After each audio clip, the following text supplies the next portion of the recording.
ایک نوجوان کے بارے میں آتا ہے کہ بڑا خوش تھا کیونکہ آج ایک بہت بڑی کمپنی میں اس کا انٹرویو تھا۔ وہ سوچنے لگا کہ اس کمپنی میں مجھے لازمی کامیابی حاصل کرنی ہے، اور جب میں انٹرویو میں پاس ہو جاؤں گا، میری جاب لگ جائے گی، تو میں اپنا جو گھر ہے وہ چھوڑ دوں گا۔ وجہ کیا تھی کہ امی ابو کی بار بار اور ہر بات میں ڈانٹ ڈپٹ، ہر بات میں ٹوکنا، ہر بات میں کچھ نہ کچھ نصیحتیں کرنا، اس سے اس کی طبیعت بیزار ہو گئی تھی۔ وہ سوچنے لگا کہ اس بار اس کمپنی میں اگر مجھے جاب مل گئی تو میں اپنے گھر کو چھوڑ دوں گا۔ یہ سوچتے سوچتے وہ کمپنی میں پہنچا۔ ویٹنگ ایریا میں بہت سارے نوجوان تھے، ہال بھرا ہوا تھا اور انٹرویو دوسری منزل پر ہونا تھا۔ وہ یہ سوچ کر بیٹھا کہ میری بھی باری آئے گی۔ ایک ایک کر کے ہال سے نوجوان جانے لگے۔ کچھ دیر بعد ہال کا ایک پورشن خالی ہو گیا تو اس نے دیکھا کہ پنکھا چل رہا ہے۔ فوراً ابو یاد آ گئے کیونکہ پنکھا ایسے ہی چل رہا تھا۔ وہ اٹھا اور اس نے پنکھا بند کر دیا۔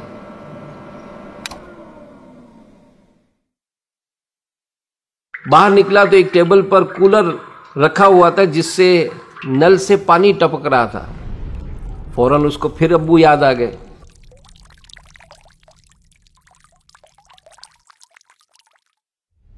اس نے نل کو بھی ٹائٹ کیا۔ اب جناب سیڑھیوں کی طرف بڑھا تو دن کی روشنی میں لائٹ جل رہی تھی۔ حسب عادت اس نے لائٹ آف کی۔ پہلی منزل پر پہنچا تو راستے میں جگ اور گلاس رکھا ہوا تھا۔ یہ سوچ کر کہ کہیں دوسروں کو ٹھوکر لگے گی تو زخمی نہ ہو جائے، اس نے جگ گلاس اٹھا کر ٹیبل پر رکھ دیا۔ دوسری منزل پہ پہنچا تو دیکھا کہ راستے میں کرسی رکھی ہوئی ہے اور سارے لوگ بچ بچ کے اس سے نکل رہے۔ اس نے کرسی کو اٹھا کر میز کے قریب رکھ دیا۔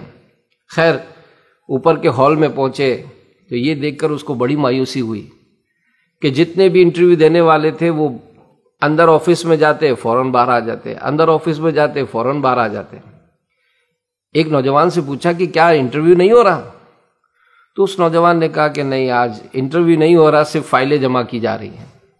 اس کا دل ٹوٹ گیا کہ آج بھی میرا سلیکشن نہیں ہوگا۔ خیر جب آ ہی گیا تھا تو یہ بھی اندر پہنچا، اور اندر پہنچ کر اس نے اس آفیسر کو فائل دی۔ اس نے جیسے ہی فائل چیک کی تو اس سے کہا کہ آپ ہمارے یہاں کب سے جوائننگ دے سکتے ہیں؟ وہ ہکا بکا رہ گیا۔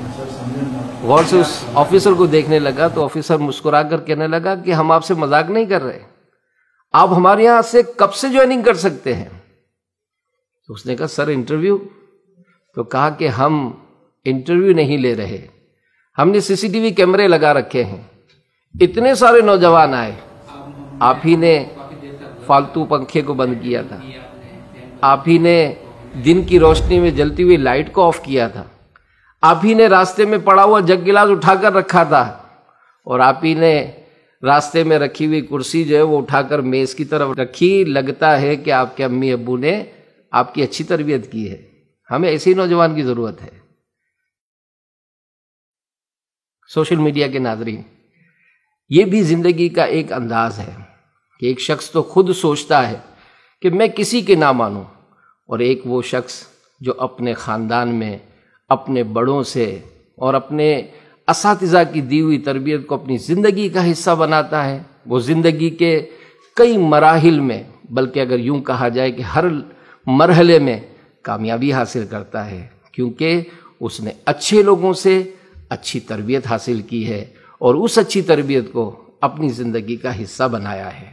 آپ بھی آگے بڑھیے، اچھے لوگوں سے اچھی باتیں سیکھیے اور ان اچھی باتوں کو اپنی زندگی کا حصہ بنائیے۔ انشاءاللہ دنیا اور آخرت میں بے شمار برکتیں نصیب ہوں گی۔